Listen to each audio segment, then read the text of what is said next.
बेआईन भावे गंजेई चोरा चालाण होउथिबा एक pickup van उपरे गुणुपुर पुलिस चढ़ाऊ विपुल परिमाण गंजेई जबत करने सह घटना संपृक्ति थिबा दुई जण अभियुक्तों को गिरफ्त कर कोर्ट चालाण कर गिरफ दुई अभियुक्त हेले गाड़ीर चालक जुसे रईत और हेल्पर मुकेश मंडल एमान घर गजपति जिला अंतर्गत अंतरवा ग्राम बोली जनापड़ी विशेष सूत्रु खबर पाई गुणुपुर पुलिस खरलिंग निकटरे पिकअप वैन उपरे चढ़ाऊ करथिला। चढ़ाऊ समय वैन में 23टी जरी अखारे गंजेई रही जानिबाकु पाइथिला।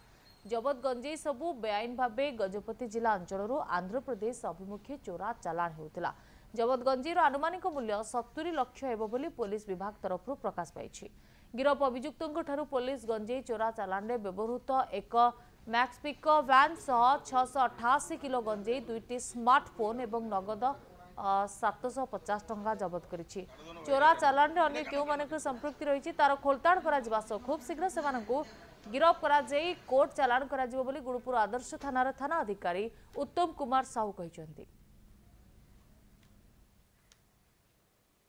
हमरो थाना स्टाफ एसआईएल पर्जा एवं हमरो पीए स्टाफ जेतेबेले डे पेट्रोलिंग करथिले सेतेबेले काली सखाळे इन्फॉर्मेशन पाइकी पिकअप वैन गोटे अटकैथिले जोथिरे कि आमे 6 क्विंटल 88 केजी गंजेई पाइथिलु एवं सेथिरे दुई जण आक्यूज को आमे अरेस्ट करिछु एवं तांको पाखरो दुईटी फोन पाइछु पैसा पाइछु एवं सेमानकर सब हमर आज एनडीपीएस एक्ट अनुसार सब प्रोसीजर सब फॉलो भेला परे आज तांको कोर्ट चालाण करा जाउछि। दुई जण आक्यूज आमे गिरफ्त करछु जो माने कि अड़वा थानार एवं एथिरे आउरी आक्यूज पर्सन माने मध्ये अछंती ताको आमे अति शीघ्र अरेस्ट करू।